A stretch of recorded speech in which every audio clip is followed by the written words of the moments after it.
Chelsea want to skyjack the deal of Mudryk to Arsenal. They want to go on and really hijack it in the next few hours from now, as confirmed as by Fabrizio Romano. Then there is a boost of Yuri Tielemans. We are really having loads of quotes coming in from credible journalists as far as Tielemans is concerned, and there is a boost that has shown that maybe Leicester are willing to sell Yuri Tielemans in the January transfer window because they've gone ahead to bid for a player that almost plays into the position of Yuri Tielemans. Another midfielder is on the way, meaning that they are paving space for this Moroccan international to come in through and really put his stone to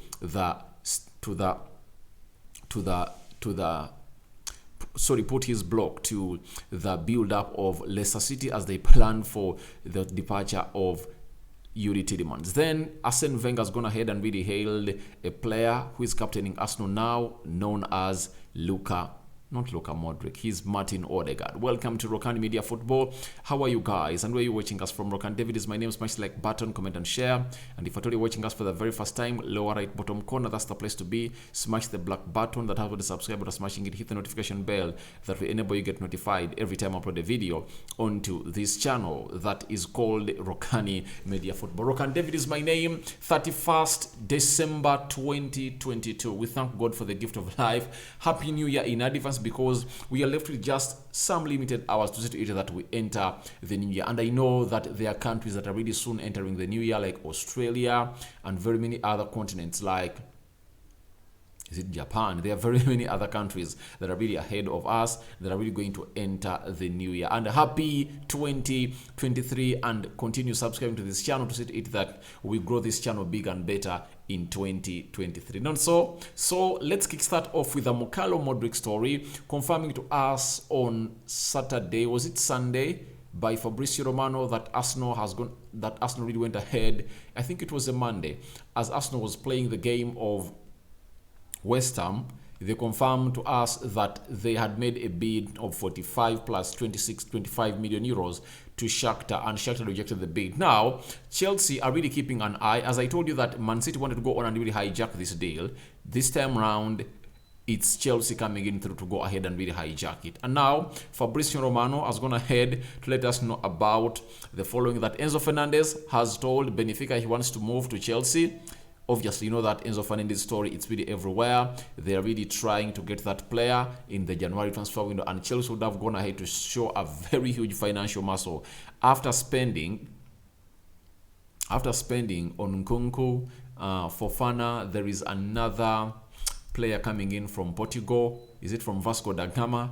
Going ahead and spending close to 130 million euros on one player, Enzo Fernandez. That would have been a very good stretch of the financial muscle. Then he has gone ahead to let us know that the Blues could also hijack a move for Arsenal target Mykhailo Mudryk. So this has been confirmed by three people: Jacob Steinberg, he works with The Guardian. There is Eddie Aarons, he's a sports writer at The Guardian Sport, and Fabrizio Romano. So it shows you how huge this story is. And you know, Fabrizio really worked for The Guardian for a very long time, and he is really giving them the insight of this deal that Mykhailo Mudryk can be hijacked by Chelsea. And you see, people believe that when you have good personal terms with a player, a deal cannot change.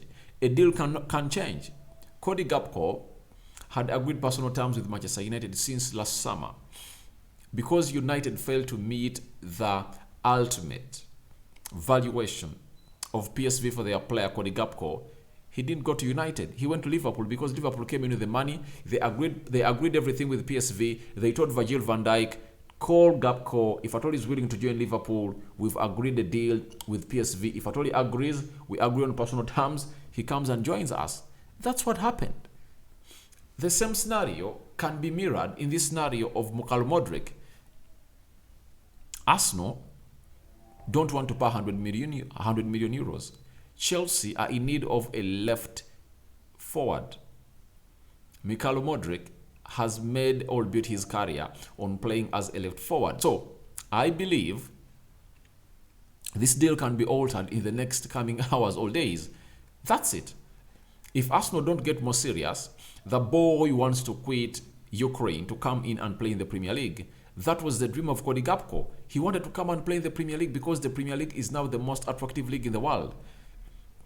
So if Arsenal doesn't really agree everything with Shakhtar in the next few days, you might find Chelsea hijacking this deal, because even Man City is into this deal. They want Mudryk. They also want Rafael Leao. So it shows you how huge this deal is and how competition is building up every second that surpasses as Arsenal takes long to sign this player. So the more Arsenal takes long to sign this player, the more they are really going to go on and really gate competitors. And competition is really going to be stiff because these teams have money.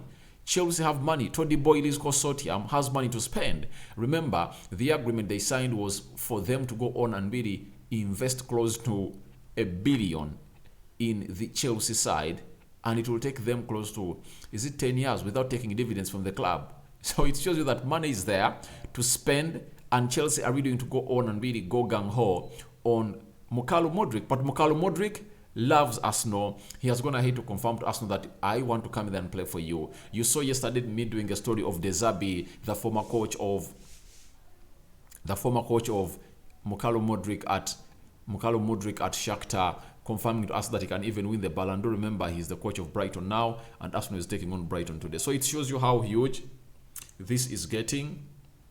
Momentum is building. Is it the agent building up this? I don't know. Is it Shakhtar building up these stories? I don't know. I totally don't know anything about this, because looks like as Arsenal is making a first bid, more teams are showing interest. Before Arsenal made a bid, no teams were making interest. Sure that there might be something fishy about this deal that we haven't yet gotten to know, but I believe in the next hours, all days, we are going to be enlightened about a deal of Mudryk to a side called Arsenal. Let's get to the story of the day. According to me, I've taken long without talking about Yuri Tielemans, and Cherop Alex is one of those that really likes the Tielemans story. So this was the guy known as Osman. He told us that Arsenal and Yuri Tielemans are in negotiations, but the deal is not yet done. At the moment, Arsenal are the closest team to sign and agreeing a deal to Tielemans. That's it. And it has never changed. Fabrizio Romano. Where is Fabrizio Romano? Fabrizio, where are you? Fabrizio Romano is what I'm looking for. Fabrizio.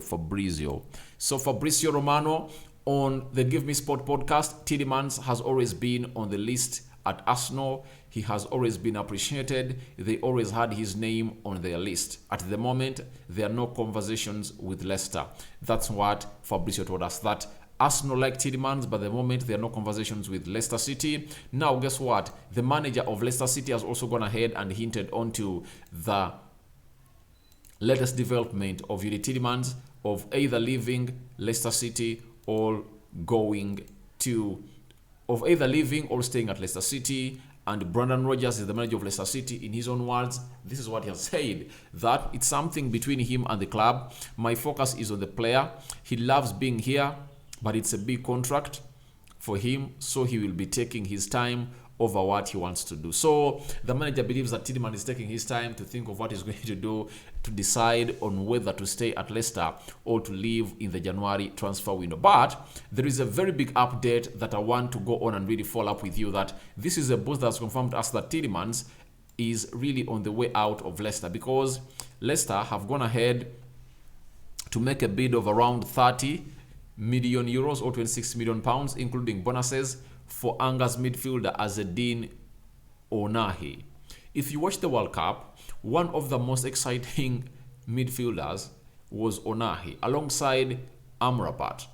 They really looked great. Their midfield looked flawless. You get? They are live wires into that midfield of Morocco. That's why they played up to the semi-final and they're knocked out by France. But when you analyze Onai, he is like a replacement of Yuri Tielemans, because Tielemans plays as a box-to-box midfielder for Leicester City in that midfield three of Wilfred Ndidi, Yuri Tielemans, and Soumare. You get? So, as things stand, they are in for Onai. Onai is a midfielder that played for Morocco, and he's really great. He's really great, and even the director of Angers, where Onai plays from, before even the World Cup came into an end, came out and told us that there are very many. His phone is ringing. They want this lad, and obviously the first team to put in an offer is.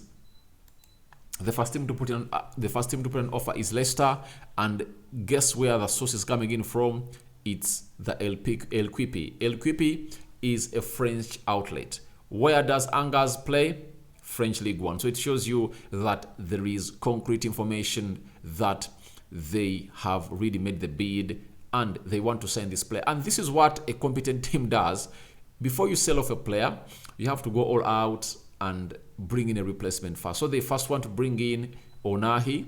When Onai arrives, then the battle of Tielemans will be up to be settled, and we'll be waiting to see who is really going to come in through as a player of Tielemans, who is going to come in through as a team to sign Tielemans, because I read a story recently that Newcastle is in need of a player. So is Arsenal willing to go ahead and really making that amount of money? I believe they can get like £15 million for Tielemans. And could Tielemans turn out to be the first signing of Arsenal in the January transfer window?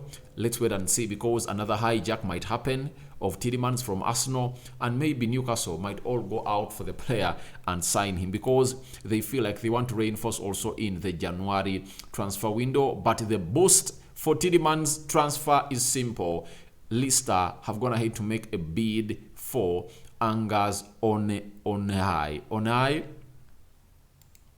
is a player very much exciting. I would love to see him at my team, though United is not in for him. But Onai really showcased what the levels of football he has in his brain. So Brendan Rodgers and Leicester have made a bid, meaning that it's paving way for Yuri Tielemans to leave and get in Onai to come in and play for a team called Leicester City. So let's wait and see. I think more of these stories are really going to go ahead and really be coming in through here onto this channel as far as Tielemans is concerned, because Onai coming in through just reflects to us that maybe something's developing. Now, Arsene Wenger has gone ahead and we talked about the captain of Arsenal, Martin Odegaard. The 24-year-old has been impressive and so fundamental in Arsenal's season as scoring very many important goals. If I told you, remember the game against Fulham, when Arsenal was behind by 1-0, who leveled that game? It was Odegaard. That game of Bournemouth, who scored those two goals, the first two goals? It was Odegaard. The game of Wolverhampton Wanderers, who scored the two goals? It was him. The game of West Ham, who unlocked West Ham? It was Martin Odegaard. It shows you that he is really a pivotal player. And Arsene Wenger has gone ahead to say that Odegaard makes decisions quickly and always optimally. It's remarkable. I like him and the way he makes football look easy. He has developed very well. It's really amazing, his decisions. He's also a leader in the team. There is one thing that I've really got to know recently about Odegaard, that when I was coming to Arsenal, there is a presenter of AFTV. He went ahead to interview one of the famous football journalists in Norway, that what is Arsenal getting from Odegaard? He told him, you are getting a hardworking Mesut Ozil. When you look at the skill set of Odegaard, no doubt he's like Mesut Ozil. But Mesut Ozil was not hardworking, but Odegaard runs and steps almost on every blade of the grass on the field of play where Arsenal is playing from. Whether Emirates or away, he really runs in and puts in a lot of effort. That's what Arsene Wenger is talking about, that he makes football look easy, like Mesut Ozil. Even Mesut Ozil made football look easy. Now, TV to Noj, that is, I think, from Netherlands. Arsene Wenger told them that after he came to Arsenal, he has found his creativity back. He plays amazingly well and masters everything in the game. He's complete. I like him in every way, in the defensive and the offensive. That is Arsene Wenger giving Odegaard his flowers. Guys, you know, I don't support Arsenal, but my love for Odegaard never dies. You know that very well. I love Odegaard. And if at all there is a day that if at all I can spend a day watching a player play the game of football, it's supposed to be Odegaard. He has a lot to his game. So guys, tell me what you think about Chelsea to Skyjack Mudryk deal from Arsenal. Then Tielemans boost. Where is he going? Is he going to Arsenal, Newcastle, Manchester United, or elsewhere? We don't know, but looks like Leicester City have identified the replacement of Tielemans and they want to sign in Onai to come there. What are your thoughts about it? And your thoughts lastly on Martin Odegaard being commended by the former Arsenal manager Arsene Wenger, who watched the game of West Ham and he got in when nobody of the players really knew about it. Thank you very much for watching in through. Your reactions. Welcome to the comment section below. Smash the like button. Arsenal is playing Brighton today. I think it's the last game of the day. United in the next 1 or 2 hours, they're going to be playing Wolverhampton Wanderers. Man City is going to come in through, and very many other teams. Then tomorrow there is Tottenham Hotspur and very many other teams playing. Thank you for watching in, guys. I sign out for now. See you later. May the mighty Lord bless you abundantly this new year, because it's really a year of hard work. 2022 is done. Let's get geared up for 2023, and let's subscribe to this channel and hit 9,000 subscribers. I'm out.